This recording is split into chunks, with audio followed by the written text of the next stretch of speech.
ඔන්න ඉතින් මේ දවස්වල මේ ප්‍රසිද්ධ මාතෘකාවක් මේ හැමෝම බලන් ඉන්න තාඩුජීන් ඝාතනය.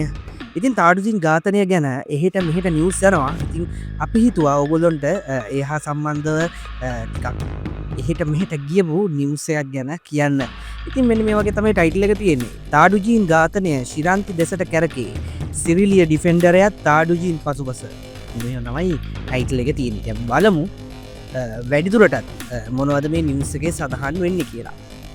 ඉන්දුනීසියාවේදී අත්අඩංගුවටගෙන රැඳවුම් භාරයේ සිටින කෙහෙල් බද්දර පත්මේ නැගෝ සමන් තැඹිලි ලහිරු කමාන්ඩෝ සලින්ත සහ පානදුරේ නිලංග යන පුද්ගලයන් සම්බන්ධයෙන් සිදු කරන පර්යේෂණ අතරතුර රග්බි ක්‍රීඩක වසීම් තාඩුජීන්ගේ ඝාතනය සරදාලව නව තොරතුරු රැසක් හෙළිවෙමින් පවතිනවා කියලා තමයි කියන්නේ. ඉතින් වැඩිදුරටත් බලමු. මෙම කණ්ඩායම සමග කලත් සමීපව කටයුතු කළ අරුණ විධානගමගේ හෙවත් මීගස්සාරේ කජ්ජා පසු ඔවුන්ගෙන් වෙන්වී විවිධ අපරාධ පිළිබඳව ප්‍රසිද්ධියේ කරුණු හෙළිදරව් කළ අයෙක්.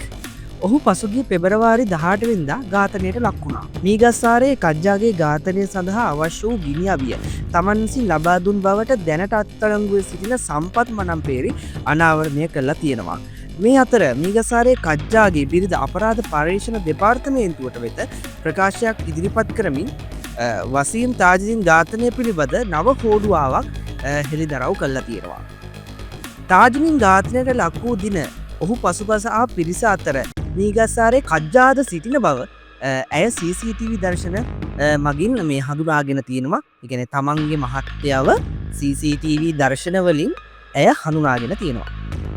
2012 වසරේ මැයි 17 වෙනිදා සිදු වූ වසීම් තාජුදීන්ගේ ඝාතනය සහ ඉන්පසුව සාක්ෂි වසන් කිරීමේ ඇතුළු සිදුවීම් ගණනාවක් සම්බන්ධයෙන් අතීතයේදීද තොරතුරු වාර්තා වුණා.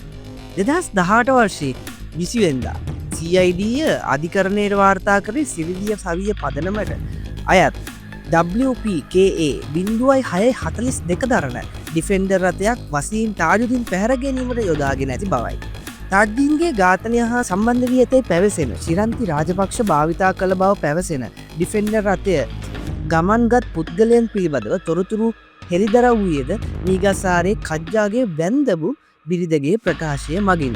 ඔව් දැන් ඉතින් පද්මිලාවා ඊට පස්සේ කවුද ඒගොල්ලොන්ගේ මේ දේවල් විමර්ශනය කරගෙන යද්දි මනම්පේරි වහුණා. මනම්පේරිකින් යද්දි දැන් තාජුදීන් ඝාතනය සම්බන්ධයෙන් පොඩ්ඩක් ඇදලා මට පේන්නේ මේ හැම දෙයක්ම එකිනෙකට සම්බන්ධ එකිනෙකට මර්ච් වෙලා තියෙන්නේ. ඉතින් අපි බලමු ඉස්සරහටත් මේ සම්බන්ධයෙන් ස්පෙෂල් නිවුස් මොනවද දෙන්නේ කියලා. අපි ස්පෙෂල් නිවුස් විතරයි දෙන්නේ.